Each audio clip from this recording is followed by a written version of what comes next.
Now, it's a case of wait and see for the Bank of Jamaica, the BOJ, as the world eyes the January return of U.S. President Donald Trump and his raft of economic changes.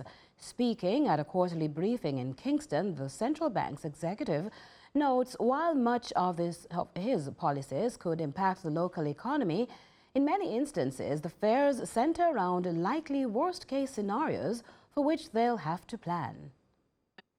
Come January 20, 2025, when U.S. President-elect Donald Trump takes office, Jamaica's central bank, like its people, will be in a wait-and-see mode for the possible raft of changes and how these could likely impact the local economy. On Monday, Bank of Jamaica Governor Richard Biles noted that inflation and core inflation were within range, but notes that external geopolitical tensions and trade factors influencing some of our main trade partners could affect that.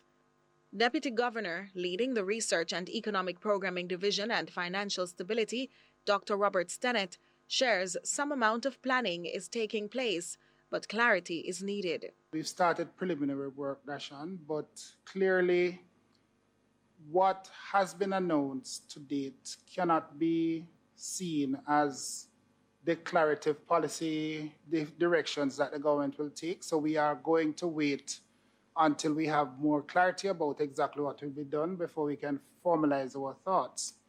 However, our preliminary view have been informed by discussions that we have seen amongst other technicians in the global space.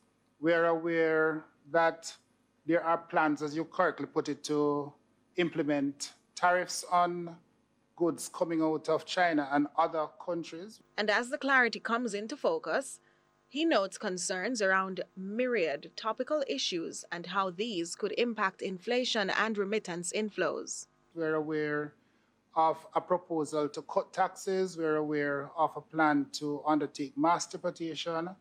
And finally, there are plans to increase U.S. oil supply. The impact of all of those policies have been assessed by international commentators. And we're aware that GDP estimates, the impact on GDP estimates range anywhere between 1% to 2% on the U.S. economy.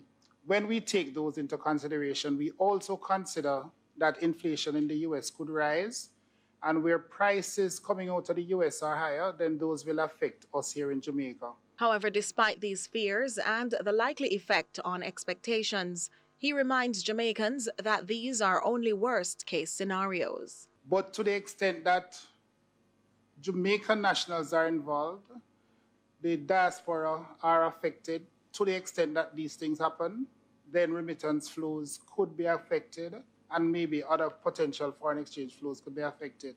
But I just want to hasten to say that these are worst-case thought processes that we're going through. We have to wait until we see exactly what is feasible in the context of the U.S. administration for these things to be done, and then we will be able to more declaratively assess the impact on Jamaica and potentially communicate our thoughts. He was responding to questions from journalists at a recent BOJ quarterly briefing in Kingston.